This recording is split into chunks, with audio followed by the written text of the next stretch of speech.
Hello, everybody. If you have not seen this video of a bunch of thugs smashing a vehicle into a bakery in Compton, California, then ransacking it, check it out. We have some solutions here. They should take note from Texas, my state. Anger and frustration after a mob of people in Compton left a bakery empty-handed after a busy New Year's Day. The mob rammed a car through the door to get inside, and tonight, neighbors took their concerns to City Hall. KCAL News reporter Leslie Maring is live in Compton with the latest for us. Leslie.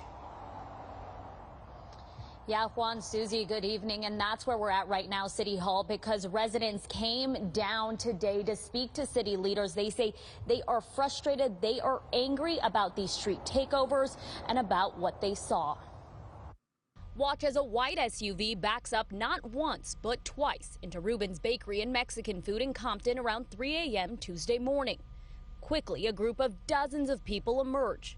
At one point, you see a woman try to stop the crowd and push them back. But the crowd takes over, making their way into the bakery. You see some people head straight for the cash registers, How many of these people have jobs? while others are grabbing food and drinks and whatever they can from the shelves. We spoke to one of the employees. Estaban metiéndose a la Rubén y vine a ver. Juan Chavez says he drove over once he heard the alarms going off at Ruben's. But this is what he walked into. Shattered glass, food, drinks, and merchandise everywhere.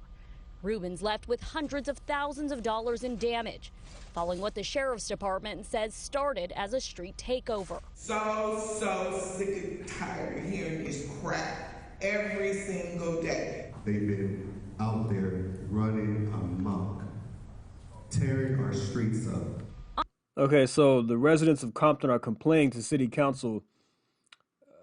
We'll talk about this after the video. On Tuesday night, following the looting at Ruben's, Compton residents brought their frustrations to the city council meeting. And it's just like, when is this going to stop? Among the speakers, Cindy Enamorado, who lost her brother nearly a year ago when he was hit by a driver allegedly leaving a street takeover in unincorporated Compton. Setting cars on fire, crashing into innocent victims, and I don't know, none of that is waking anyone up. The sheriff's department says they received 3 calls about the takeover Tuesday. Along with dangerous stunts and looting, they say the suspects also burned mattresses and Christmas trees, but no arrests were made. Residents say they're seeing street takeovers on a weekly basis for the last 3 years. We spoke to the mayor, who claims the city has been working on an ordinance for months. That we do hear them and that we are listening to them and that we do understand their concerns and that we are working diligently to address those concerns. But back at Ruben's Tuesday night was spent boarding up a business that has sat on the corner of Santa Fe and El Segundo Boulevard for more than 40 years. And as you heard, no arrests were made. That has been a frustrating statement for residents. The sheriff's department tells us in situations like this, many times they have to come up with a tactical plan first before they then address these street takeovers. But they are hopeful that some of this video, the security video, as well as other video posted online, will lead them to this driver or to the driver seen in these videos. They say it's happened in the past. They will work with the CHP Street Racing Task Force in hopes of making arrests in the future. Reporting live. Oh my goodness, what is taking so long to get an ordinance passed to crack down on these takeovers? Now first, one of the reasons why I believe we're seeing a lot of this in California, I know there's shoplifting under 950. A lot of people may think it's a free-for-all. Not quite, there's still consequences for that, but let's take a look at the law itself. Prop 47, the law changes certain low-level crimes such as petty theft under $950 from felonies to misdemeanors. Other crimes such as simple drug possession, forgery under $950, shoplifting under $950, and writing a bad check under $950 are also applicable to the law. Now, this is the reason behind this is they want to crack down on bigger crimes and then provide alternatives to the non-serious, non-violent crimes. But the problem with that is, okay, New York, when Rudy Giuliani became mayor in New York City, he cracked down on every single crime. The broken windows policy. You know, the smallest crime gets prosecuted to the fullest extent. Essentially, that's what the law was, and that's what Rudy Giuliani put into place with the police departments and his law and order agenda, and it worked very well. We saw New York City become the safest big city in America, due in large part to him cracking down on everything. Didn't matter how big or small, you were caught doing something wrong, hopping on the train without paying, you get arrested for it. So Gavin Newsom did sign a law to stop these dangerous street racing takeover events, whatever they're called. Gavin Newsom, this is back in 2021. Gavin Newsom signed Assembly 23 into law, which could suspend licenses of drivers caught participating in these dangerous street events. So the law will suspend the driver's license of the person doing this takeover, participating in it, and it will suspend it for up to 6 months. That's it. That's it. Just suspend their license and they won't do it again. They can still drive. These people can still drive cars without a license. Criminals don't care about the law. That's the thing. So what can be done in Compton, California, or California in general? Now we did, okay, first, I did say I was going to talk about the residents complaining about this. What part did they take in this by voting for Gavin Newsom or a city council that will not take action on this? They had a recall election in 2021. Los Angeles County voted no on the recall, almost 71% to about 29%.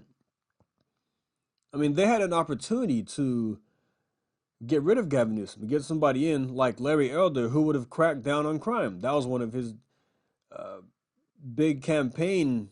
One of his big things on his campaign was law and order. He wanted to be a law and order guy, law and order candidate, which is great. You saw what was going on in California with crime and things out of control in certain areas. But they didn't. Gavin Newsom is still there. So what did Texas do? What did we do about these street takeovers? Abbott signed 2 bills. This is what Greg Abbott said in a signing ceremony. If you're doing donuts, we intend to, intend to arrest you and put you behind bars. The crackdown on illegal street racing and illegal street takeovers is now law in the state of Texas. This is the kind of rhetoric that you need from your top officials in your state, from your governor. You need somebody who's going to lay down the law and let people know this type of behavior will not be tolerated. So, House Bill, okay, this is what Abbott, we're continuing what Abbott says. We have a collective goal to stop this activity, and one way of stopping it is by instilling jail time consequences for anybody who violates these laws. You see, California wants to suspend your license for 6 months. Texas wants to put you in jail for doing these dangerous activities in the street. House Bill 1442 gives prosecutors more ways to pursue organized racing and takeovers across the state, while House Bill 2899 will allow law enforcement to impound vehicles while racing on the highway or driving reckless. See, you suspend a license or you want to impound somebody's car. Which one sounds more? Which one is going to deter you more? Getting your car taken away or your license? You can still drive with your license. I mean, people do it all the time. It's illegal, but people still do it. You get your car, you souped up a car that you paid thousands of dollars for to get fixed up, you get it impounded. I mean, people don't want that.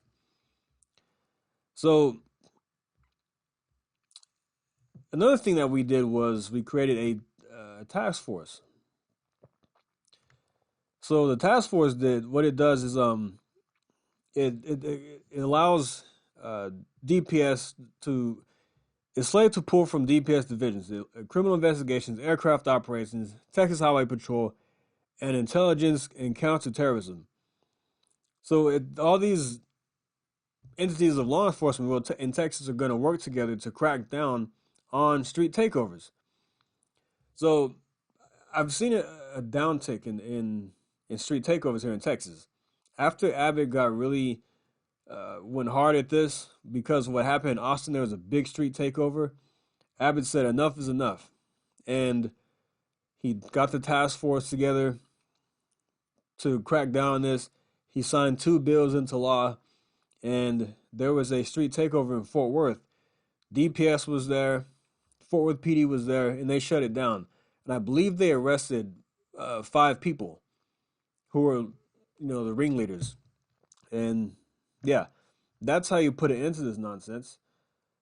You send a clear message. And these people ransacking this bakery, they were open during the pandemic. They were open, and now they stayed open during the entire communist lockdowns that were going on, in this whole COVID nonsense. They stayed open. They survived COVID. They've been there for almost 50 years. Then you have a bunch of thugs come in, smash a vehicle into the window, and then they freaking ransack the place, taking cash registers and chips and soda. I mean, seriously, do you have a job? Like, seriously, what do you do for...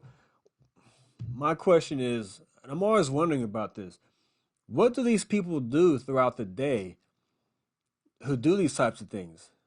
That car was seen in a they were in a chase earlier in the day.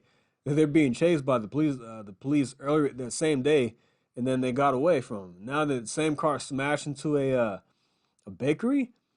I mean, come on now. Why? What do you do with your life? What are you doing all day? I always wonder who these people are, how they spend their day-to-day lives.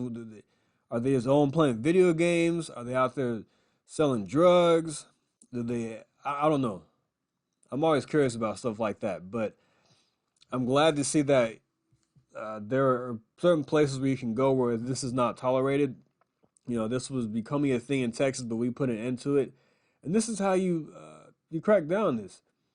You don't let it happen. You don't make stealing $949 worth of stuff a misdemeanor from a felony. People say, okay, misdemeanor.